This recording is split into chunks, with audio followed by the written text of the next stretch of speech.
Hola y bienvenida a Learn from the Case. Hoy quiero despertar tu curiosidad con un nuevo caso neurológico. Accidente cerebrovascular o ictus. Preparé una presentación en 4 partes, entonces esta es la parte 1 de 4. Presento algunos casos y hago una primera aproximación al tema del ictus. Entonces, empecemos. El accidente cerebrovascular es una interrupción abrupta del flujo sanguíneo constante al cerebro que causa la pérdida de la función neurológica. La interrupción del flujo sanguíneo puede ser causada por una obstrucción que conduce al accidente cerebrovascular isquémico, que es el más común, o por una hemorragia en el cerebro, que conduce al accidente cerebrovascular más mortal, el tipo hemorrágico. El ictus isquémico constituye aproximadamente el 85 al 87% de todos los casos de ictus. El 12 a 15% restante representa los ictus hemorrágicos. El accidente cerebrovascular isquémico se define como un episodio de disfunción neurológica causado por estenosis u oclusión vascular que conduce a un infarto focal cerebral, de médula espinal o de retina, dentro de un territorio vascular específico. Se estima que cada año se producen 650.000 accidentes cerebrovasculares isquémicos agudos solo en Estados Unidos. Los factores de riesgo individuales más importantes para el accidente cerebrovascular isquémico constituyen hipertensión, diabetes mellitus, fumar cigarrillos, mala nutrición, inactividad física, arritmias cardíacas, consumo de alcohol y obesidad. El cerebro representa solo el 2% del peso corporal total, pero es muy exigente y consume el 20% de la energía total del cuerpo y depende de un suministro constante de glucosa y oxígeno para mantener la función y la integridad estructural. Los vasos cerebrales se contraen o dilatan en respuesta a mecanismos en la concentración del dióxido de carbono, oxígeno, y esta constricción-dilatación de los vasos se relaciona con la velocidad del flujo sanguíneo. El principal mediador de la vasodilatación es el óxido nítrico, que es liberado por las células endoteliales y actúa para relajar las células del músculo liso circunferencial de la túnica media de los vasos. Cuando la presión de perfusión cerebral cae por debajo de aproximadamente 60 milímetros de mercurio, debido a hipotensión sistémica o bloqueo arterial local, la vasodilatación autorreguladora no puede compensar, lo que conduce a una disminución del flujo sanguíneo cerebral. El flujo sanguíneo cerebral normal es de 50 a 60 mililitros por 100 gramos por minuto. La hipoperfusión grave, sostenida, con niveles de flujo sanguíneo cerebral que caen por debajo de 20 mililitros cada 100 gramos cada minuto, desencadena una cascada de lesión isquémica que puede provocar necrosis neuronal irreversible e infarto cerebral. El proceso microscópico del infarto cerebral agudo va precedido de la oclusión macrovascular del territorio en cuestión. La clasificación precisa de la etiología del infarto isquémico agudo es importante para comprender el pronóstico posterior al ictus, cuantificar el riesgo de recurrencia y guiar estrategias para la prevención secundaria del ictus. Aunque imperfecto, el criterio de clasificación de el Trial Organ in Acute Stroke Treatment, TOAST, es el sistema de clasificación de accidentes cerebrovasculares isquémicos más ampliamente aceptado e incluye los siguientes 5 subtipos: aterosclerosis de grandes arterias, 15% a 40%, el accidente cerebrovascular cardioembólico, de 15 a 30%, la oclusión de pequeños vasos o accidente lacunar o infarto lacunar, que es de 15% a 30%, la causa criptogénica, de hasta 40%, y otra causa, menos de 5%. Aquí les quiero hablar de Ana, una mujer de 75 años con diabetes de tipo 2 que presenta una alteración visual transitoria en el lado derecho. En un interrogatorio más detallado, informa que experimentó una visión borrosa transitoria en el ojo derecho, que progresaba desde el campo visual superior hasta el campo visual inferior, como una sombra que cae. Estuvo así durante unos 10 minutos y se recuperó sola. Esta paciente tiene una placa aterosclerótica en su arteria carótida interna derecha. La paciente tenía una amaurosis fugaz, que es un signo típico de placa aterosclerótica en la arteria carótida interna, en este caso derecha. La arteria retiniana se origina en la arteria oftálmica, que es una rama de la arteria carótida interna. La oclusión transitoria de la arteria retiniana o la arteria oftálmica puede manifestarse como una amaurosis fugaz. La amaurosis fugaz suele describirse como una pérdida visual indolora, como una sombra o cortina que se mueve en el plano vertical, de inicio rápido y duración breve, apenas unos minutos. Lo más habitual es que la visión se recupere por completo. Sin embargo, la amaurosis fugaz puede presagiar la aparición de un accidente cerebrovascular. Se debe obtener una angiografía Doppler o tomografía computada angiográfica para descartar estenosis de arteria carótida interna. Otras causas más raras detrás de la amaurosis fugaz incluyen la arteritis de células gigantes y la embolia. Así, los criterios de clasificación TOAST dividen el ictus en 5 grupos, dependiendo de la causa. Nuevamente, aterosclerosis de arterias grandes de 15 al 40%, cardioembólico de 15 a 30%, oclusión de pequeños vasos o infarto lacunar de 15 a 30%, criptogénico hasta el 40% y otra causa menos del 5%.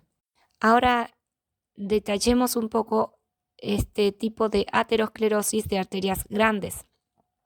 La placa aterosclerótica puede desarrollarse en cualquier punto a lo largo del árbol arterial extracraneal, pero generalmente se observa en el punto de rama del vaso, donde se produce el flujo más turbulento.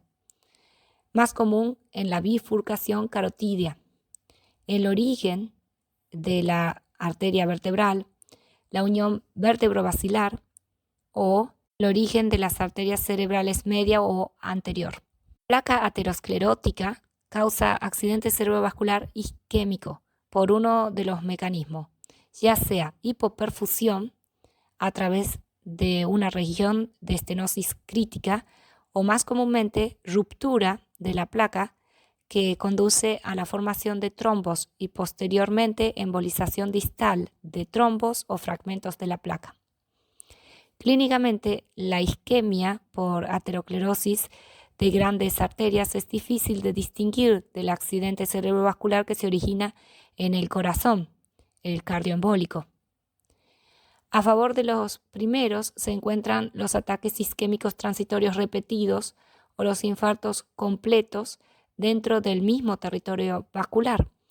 El mejor ejemplo de los cuales son los episodios repetidos de ceguera monocular transitoria indolora, relacionados con la aterosclerosis de la arteria carótida interna ipsilateral. Esta afección, conocida como amaurosis fugaz, resulta de una embolia de colesterol de la placa carotidia que puede causar la oclusión de la arteria de la retina o una de sus ramas. Cuando la luz de la arteria carótida interna está casi ocluida, los ataques transitorios pueden deberse a la hipoperfusión de la arteria retiniana, manifestándose clínicamente como pérdida de visión con exposición a luz brillante o con cambios de postura de la cabeza y la nuca. Los episodios repetidos de vértigo, diplopía, hemiparesia, hemianestesia, inestabilidad en la marcha e incluso pérdida de la conciencia pueden ser un signo de aterosclerosis que esté causando estenosis de alto grado de la arteria vertebral o basilar. Ahora veremos el accidente cerebrovascular cardioembólico. La causa de los accidentes cerebrovasculares cardioembólicos se pueden dividir en 3 grupos. Anomalías de la pared y la cámara cardíaca, como miocardiopatías, regiones ventriculares hipocinéticas o acinéticas después de un infarto de miocardio, aneurismas del tabique auricular, aneurismas ventriculares, mixomas auriculares, fibroelastomas papilares y otros tumores, defectos del tabique auricular y foramen oval permeable. El segundo tipo son los trastornos valvulares, valvulopatía reumática mitral y aórtica, válvulas protésicas, endocarditis bacteriana, lesiones endocárdicas, fibrosas y fibrinosas, prolapso de la válvula mitral y calcificación del anillo mitral. Y el tercer grupo, arritmias, particularmente fibrilación auricular y síndrome del seno enfermo o síndrome del nodo sinusal enfermo. Algunas causas cardíacas de accidente cerebrovascular tienen un riesgo considerablemente mayor de embolia inicial y recurrente que otras causas cardíacas. En consecuencia, el Stroke Data Bank dividió las posibles causas cardíacas de ictus en fuentes fuertes, como por ejemplo válvulas protésicas, fibrilación auricular, síndrome del seno enfermo, aneurisma ventricular, segmentos acinéticos, trombos murales, miocardiopatía e hipocinesia ventricular difusa y causas o fuentes débiles, infarto de miocardio en meses anteriores, estenosis aórtica y mitral, insuficiencia aórtica y mitral, insuficiencia cardíaca congestiva, prolapso de la válvula mitral, calcificación del anillo mitral y segmentos ventriculares hipocinéticos.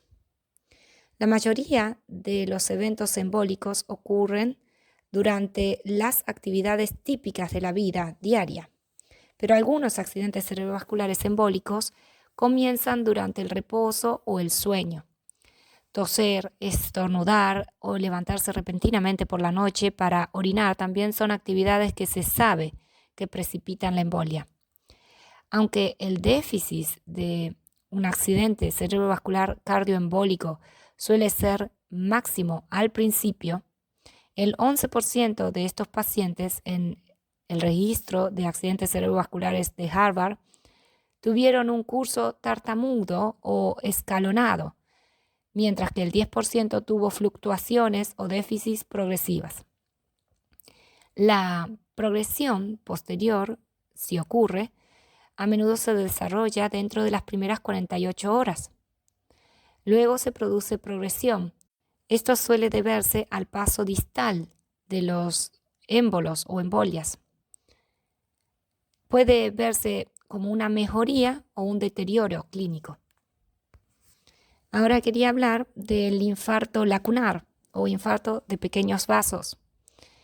Se divide en 5 subtipos generales: ictus motor puro, ictus sensórico puro, el ictus sensorio-motor o mixto, la hemiparesia táxica y la disartría o mano torpe, aunque pueden ocurrir otras manifestaciones dependiendo del territorio del vaso involucrado.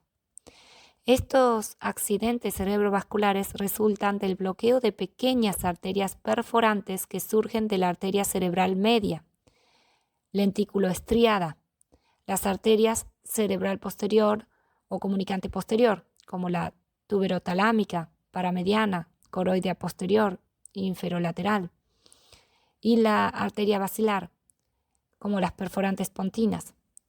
Estos vasos son propensos a la desorganización segmentaria de la pared arterial y a la fibrosis, un proceso conocido como lipohialinosis, y a la formación de microateroma.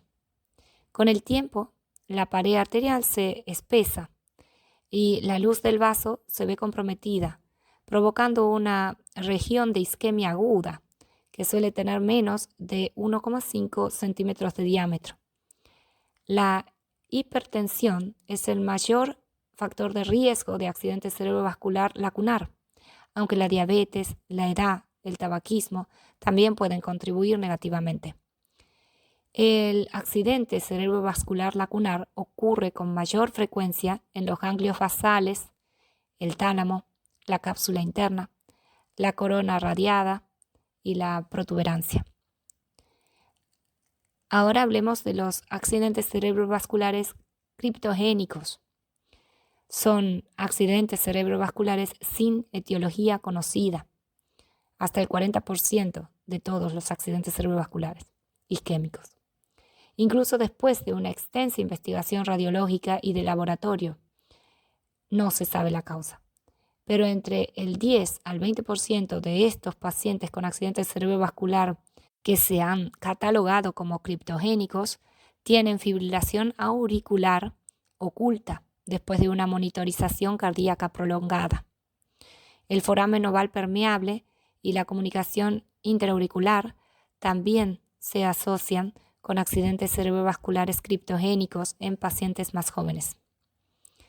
La clasificación de Banford u Oxford del ictus isquémico es el sistema de clasificación más utilizado para el accidente cerebrovascular isquémico, y este sistema clasifica el accidente cerebrovascular según los síntomas y signos clínicos de presentación inicial.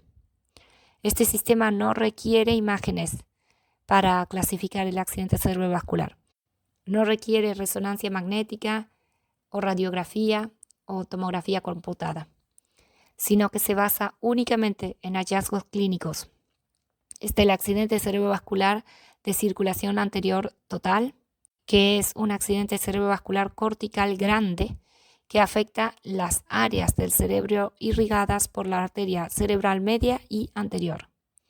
Los 3 de los siguientes tienen que estar presentes para un diagnóstico de accidente cerebrovascular de circulación anterior total: debilidad unilateral y o déficit sensorial de la cara, brazo y pierna. Hemianopsia homónima, que significa la pérdida de la mitad del campo de visión de una persona del mismo lado. Disfunción cerebral superior, como disfasia, que es la incapacidad de producir y comprender el lenguaje hablado, y trastorno visuoespacial. Los ictus de circulación anterior parcial es un accidente cerebrovascular con una forma menos grave que el primero, en la que solo una parte de la circulación anterior se ha visto comprometida. Es necesario que estén presentes 2 de los siguientes elementos para diagnosticarlo como accidente cerebrovascular parcial de circulación anterior: debilidad unilateral y o déficit sensorial de cara, brazo y pierna. Hemianopsia homónima. Mayor disfunción cerebral como disfasia, trastorno visoespacial, La disfunción cerebral superior por sí sola también se clasifica como un accidente cerebrovascular parcial de circulación anterior. Luego está el síndrome de circulación posterior. Un síndrome de circulación posterior implica daño al área del cerebro irrigada por la circulación posterior, por ejemplo, cerebelo y tronco encefálico. Uno de los siguientes debe estar presente para el diagnóstico de síndrome de circulación posterior: parálisis de pares craneales y déficit motor o sensitivo contralateral, déficit motor o sensitivo bilateral, trastorno conjugado del movimiento ocular, por ejemplo, parálisis de la mirada horizontal, disfunción cerebelosa, por ejemplo, vértigo, nistagmus, ataxia, hemianopsia homónima aislada.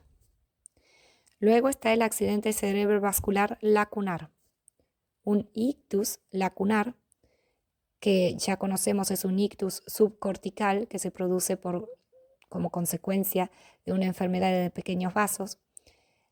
No tiene pérdida de funciones cerebrales superiores, como la disfasia. Uno de los siguientes debe estar presente para un diagnóstico de accidente cerebrovascular lacunar: un accidente cerebrovascular sensórico puro, un accidente cerebrovascular motor puro, un accidente cerebrovascular sensoriomotor o mixto y la hemiparesia atáxica. Dejamos aquí por ahora. Gracias por tu atención y te invito a ver la segunda parte de esta presentación en el siguiente video. Que estés muy bien.